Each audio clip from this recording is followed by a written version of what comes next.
अंग्रेज आया इस मुल्क में, कब आया था? 1600 ईस्वी में। अंग्रेज जो इस मुल्क में आया 1600 ईस्वी में आया। 1600 ईस्वी में अंग्रेज आया और 1700 ईस्वी में पूरे हिंदुस्तान में उसने परचम लहरा दिया। 1740 में उसने 4 स्टेट की गवर्नरी हासिल कर लिया। 1700 ईस्वी 2 में शाह वलीउल्लाह मुहद्दिस देहलवी पैदा हुए। 1762 में इंतकाल कर गए। 1772 में शाह अब्दुल अजीज रहमतुल्लाह अलैह ने फतवा दिया अंग्रेज के खिलाफ और टीपू सुल्तान ने उस फतवे पर अमल किया 1792 में। 1824 में मुसलमानों पर हमला हुआ पंजाब में। आज आपने सुना होगा कि मस्जिद है भैंस बांधी जाती है, मस्जिद है सजदे से खाली है, मस्जिद है नमाज से महरूम है, उसमें भैंस बांधी जाती है। वो 1824 का हमला है। 1824 में हमला हुआ, मुसलमान पर हुआ, कुरान पर हुआ, मदरसे पर हुआ। 1824 में 1857 में हमला हुआ, 3 लाख कुरान के नुस्खे जला डाले, 52,000 उलमा को फांसी दी, 10,000 से ज़्यादा मदरसे पर बिल्डोज़र चले। उसके बाद हमला शुरू हुआ स्कूल के रास्ते से, अब तलवार के रास्ते से नहीं, कलम के रास्ते से। अब हमला हो रहा है कलम के रास्ते से, तलवार के रास्ते से नहीं। मुसलमान फिर भी बाकी, कुरान फिर भी बाकी, उलमा फिर भी बाकी। अब अंग्रेज को समझ में आया कि तलवार से हमला नाकाम हुआ, अब कलम से हमला किया। स्कूल खोले। स्कूल खोलने का मकसद क्या था कि हम हिंदुस्तानी तैयार ज़रूर करेंगे, लेकिन ख्याल के एतबार से वो अंग्रेज़ होगा, इंग्लिस्तानी होगा, अंग्रेज़ होगा। स्कूल में ज़रूर पढ़ेगा, प्रोफेसर बनेगा, डॉक्टर बनेगा, इंजीनियर ज़रूर बनेगा, हिंदुस्तानी होगा, लेकिन उसका ख्याल अंग्रेज़ी होगा, अंग्रेज़ होगा। इधर कासिम नानोतवी रहमतुल्लाह अलैह ने दारुल को कायम किया। क्या मकसद था कि पढ़ने वाला हिंदुस्तानी ज़रूर होगा, लेकिन उसका ख्याल मुसलमानी होगा। इधर दारुल कायम हो रहा, उधर स्कूल कायम हो रहा। अब देखिए रिजल्ट क्या निकल रहा है, रिजल्ट क्या निकल रहा है। स्कूल में पढ़ा, स्कूल में जाने से पहले पहले दीनियात को नहीं पढ़ा, कुरान और हदीस को नहीं पढ़ा। स्कूल से फारिग भी हो गया, मजहब को नहीं पढ़ा, मजहब से बेखबर रहा, मजहब से मोहब्बत नहीं हुई, मजहब को गलत समझता रहा, मजहब का दामन हाथ से छूट गया। तो कौन पैदा हुए ये मैं आपको बता रहा हूं, आपका कलेजा मुंह को आ जाएगा। लखनऊ में कमेटी बैठी, लखनऊ में कमेटी बैठी, जहां का वसीम रिजवी है, उसी लखनऊ में कमेटी बैठी। और कमेटी में क्या पास हुआ आपको सुन करके बड़ी हैरत होगी। वो कमेटी किस लिए बैठी थी कि मुसलमान को तरक्की क्यों नहीं है। तो उस कमेटी का फैसला सुन करके आपको ताज्जुब होगा। उस कमेटी ने फैसला दिया मुसलमान को तरक्की इसलिए नहीं है कि मुसलमान इस्लाम को पकड़े हुआ है, इस्लाम को जब तक नहीं छोड़ेगा ये तरक्की नहीं करेगा। वही लखनऊ है जहां से वसीम रिजवी ने ऐलान किया 26 आयत को निकाला जाए। उस लखनऊ ने इससे पहले भी कमेटी बैठाई थी और कहा था मुसलमान उस वक्त तरक्की करेगा जब इस्लाम को छोड़ देगा। ऐसे मुर्तद को जन्म लेने वाला लखनऊ है। दूसरी मिसाल दे रहा हूं, बहुत ध्यान से सुनिएगा। दूसरी मिसाल दे रहा हूं, 2 साल हुए हैं, 15 पारे पढ़े हैं बच्चे ने।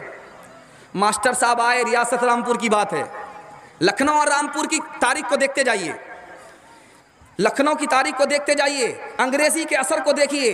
अंग्रेज ने स्कूल से अंग्रेज को पैदा किया, अंग्रेजी से अंग्रेज को पैदा किया।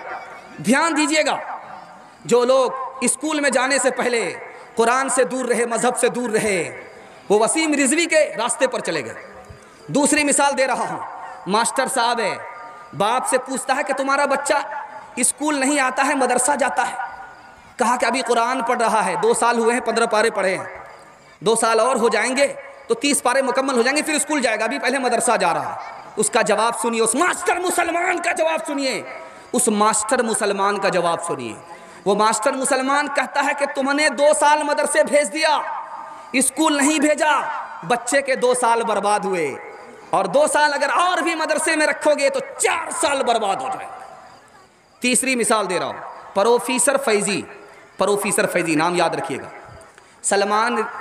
वसीम रिजवी, सलमान रुश्दी, तस्लीमा नसरीन और चुगताई और बैरिस्टर, और इधर आपका नरगिस ये सब का नाम याद रखिए। प्रोफेसर फैजी वो क्या कहता है कि कुरान अल्लाह की किताब है, मैं इसको मानता हूँ, लेकिन इसमें जो निकाह है मैं उसको नहीं मानता, इसमें जो तलाक है मैं इसको नहीं मानता। ये आज की पैदावार नहीं है, पहले की पैदावार है। तीसरी मिसाल दे रहा हूँ, बहुत ध्यान से सुनिएगा।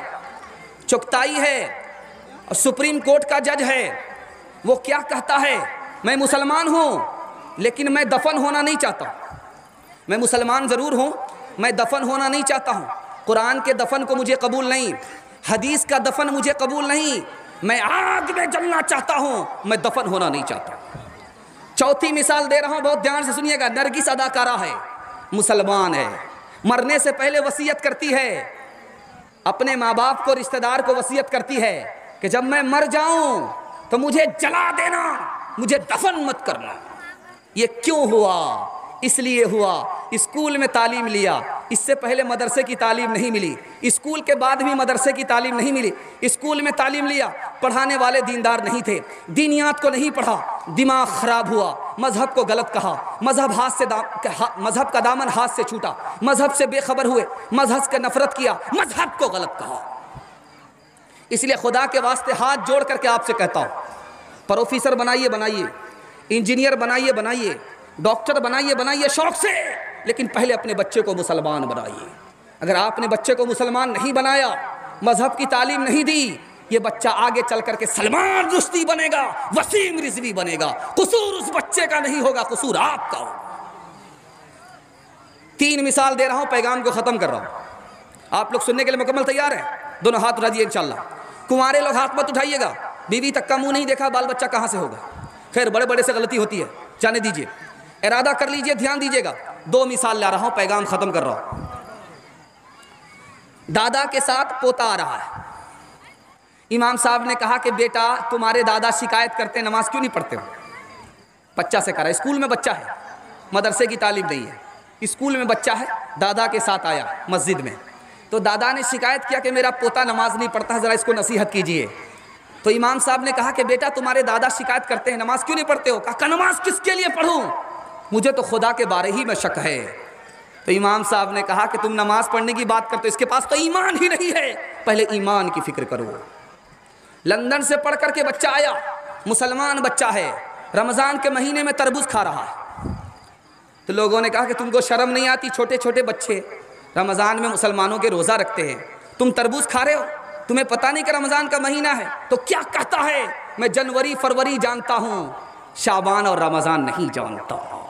इंसान बनाओ, इंसान बनाओ, इंसान बनाओ, इंसान बनाओ, साइंस टेक्नोलॉजी में माहिर भी बनाओ, और ज़ाहिर बातिन में हताहिर भी बनाओ। पहले तो इन्हें यारो मुसलमान बनाओ, इंसान बनाओ, इंसान बनाओ, ताजिर बनाओ, शौक से अफसर भी बनाओ, और इनको मुक़द्दर का सिकंदर भी बनाओ, पर अपनी मग़फ़िरत का सामान बनाओ, इंसान बनाओ, इंसान बनाओ।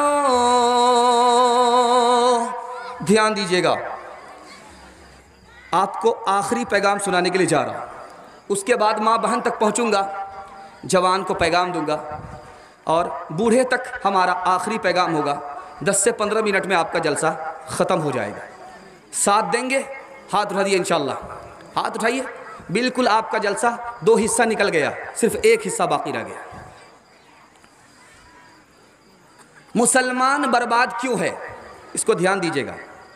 मुसलमान गुनाह को नहीं छोड़ रहा है, इसलिए बर्बाद हो रहा है। मुसलमान के पास इल्म नहीं है, इल्म से दूर है, इसलिए नाकाम है। मुसलमान के पास अमल नहीं है, इसलिए नाकाम है। मुसलमान के पास अखलाक नहीं है, इसलिए नाकाम है। मुसलमानों ने कुरान को छोड़ दिया, इसलिए मुसलमान नाकाम है। ध्यान दीजिएगा, मुसलमान गुनाह कर रहा है, गलत कमा रहा है, गलत माहौल में है, इसलिए मुसलमान नाकाम है। राज की बात बता रहा हूँ, मुसलमान नाकाम क्यों है? आपसी लड़ाई झगड़े की वजह से मुसलमान नाकाम है। बरेलवी देवबंदी के झगड़े ने मुसलमान को नाकाम कर दिया, सलफ़ी और हनफ़ी के झगड़े ने मुसलमान को नाकाम कर दिया। ये झगड़ा खड़ा कैसे होता है, ख़त्म कैसे होता है, सुनेंगे इस राज को। बहुत खूबसूरत मुताला है, उम्र भर काम आएगा इंशाअल्लाह। हाथ उठा दीजिए इंशाअल्लाह।